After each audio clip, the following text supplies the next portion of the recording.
Welcome students to this lecture on the digital SAT. This lecture will cover a section which is called the quantitative evidence.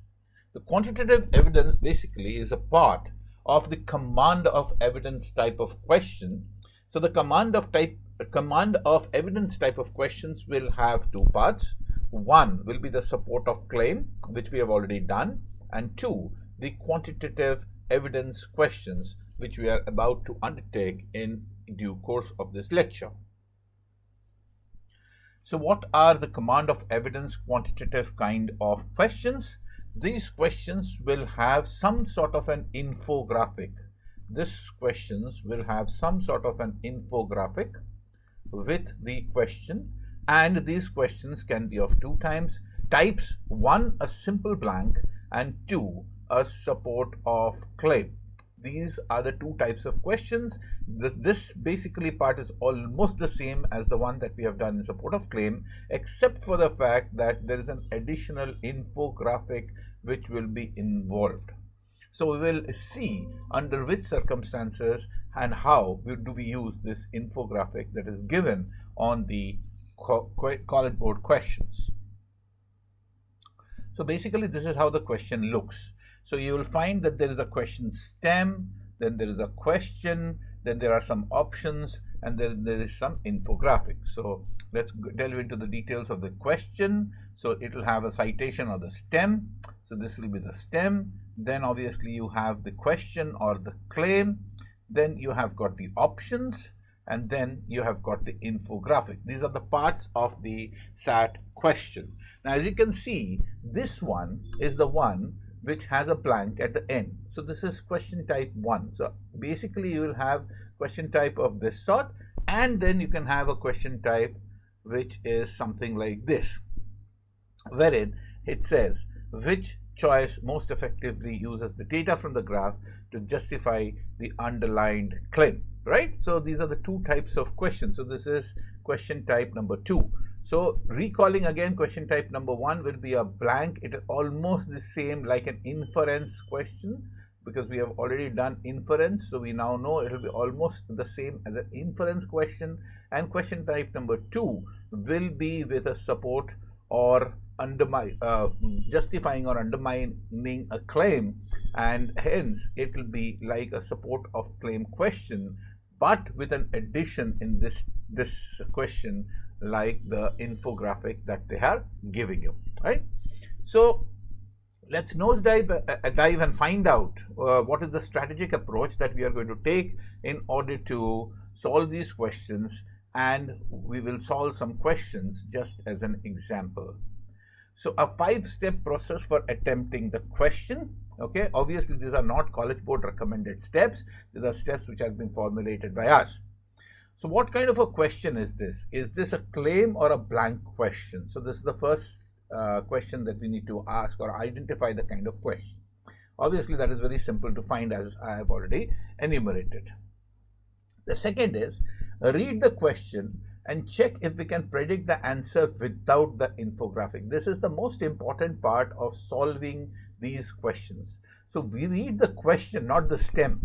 So we have to understand that there is a stem and then there is a question, as we have already seen in the past, something like this, right?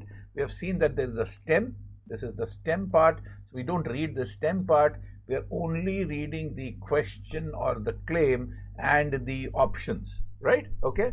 So step number 2 would be to read the question and to check if we can predict the answer without the infographic. So if we require, just in case we require any additional information, we can go back to the stem and find it out. In case 2, so this is case number 1, is something like what we have already done in the if you have gone through the chapter of the rhetorical synthesis, right? Just in case you find 2 or more answers,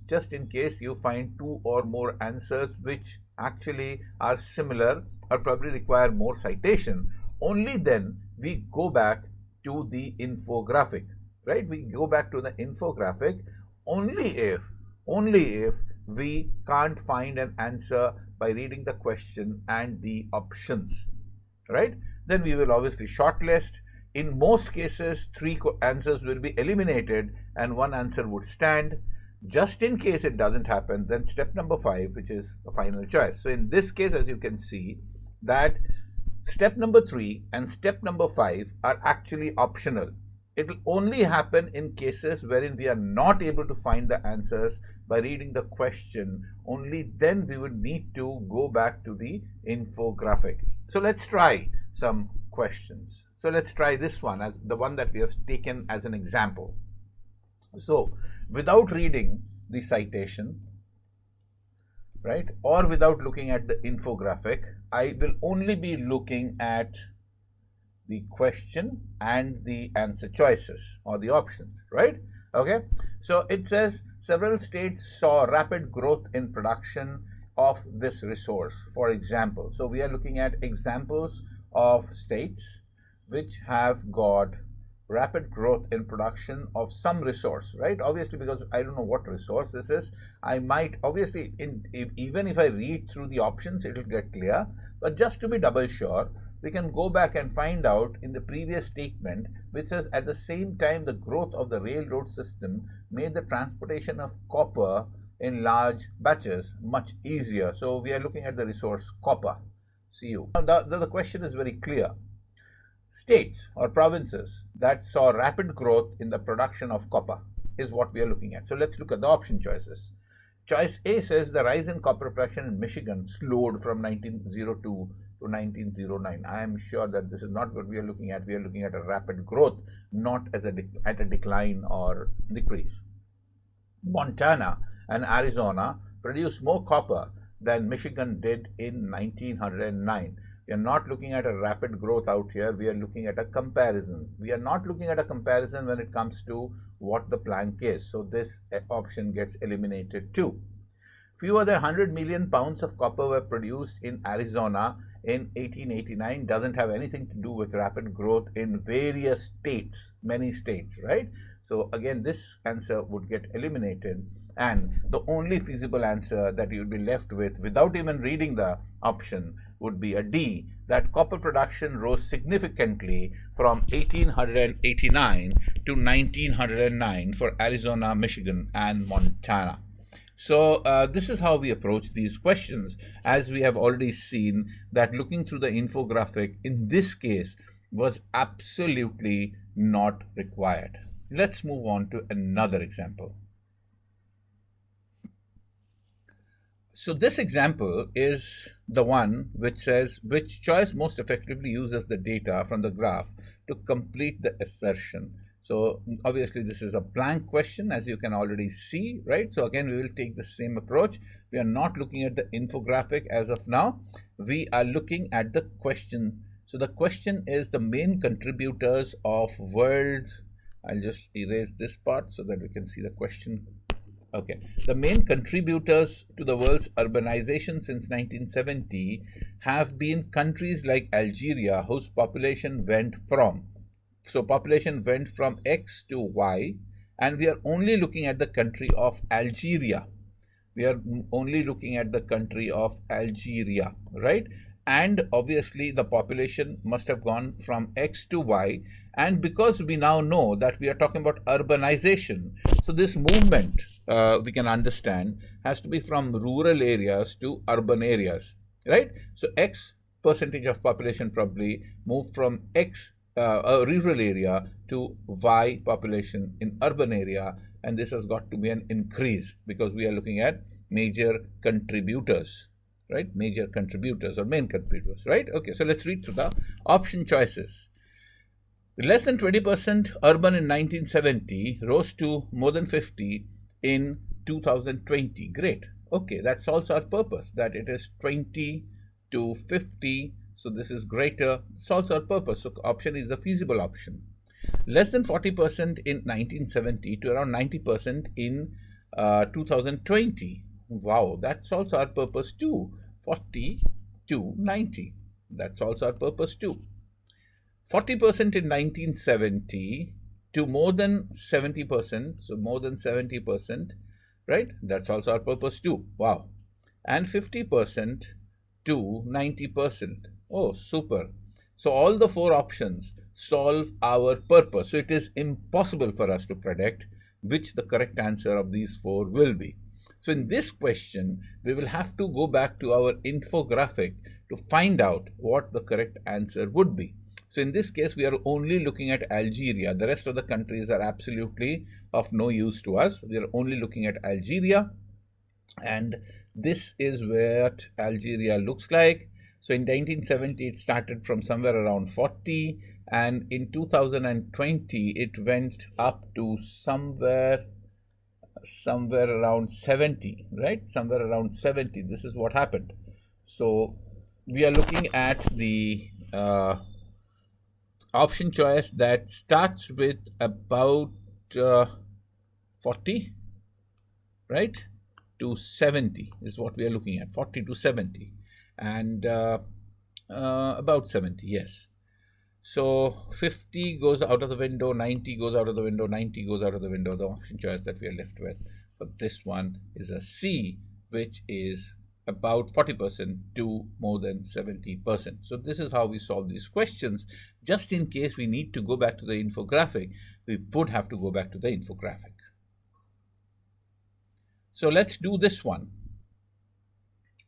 So this one is a different kind of question, right? So this one is a support of claim question. As I've already told you, this is not a blank, right? Okay. So let's move to the question first. The approach would be absolutely the same. So let's move to the question first, okay? According to the analyst, although the number of investigative articles published in newspaper has varied significantly over the period of time shown, the number overall has fallen since 2010. So we are looking at an option choice that basically justifies the fact that the number has fallen. The number of investigative journalists, or what investigative articles, sorry, has fallen since 2020. So let's read through the option choices. The newspaper published around 1,000 investigative articles in 2010, right? And approximately 500 in 2019. Wow. So fallen since 2010, sorry, not 2020. Okay, fine, great. So in this one, it is very clear that it was 1,000 before 2020 and it has gone down to 500. This could be a possible option, yes. Let's root through the other ones. The smallest annual number of investigative articles published in newspaper during the period is shown approximately 1,600 in 2013. This has got nothing to do with justification of our claim.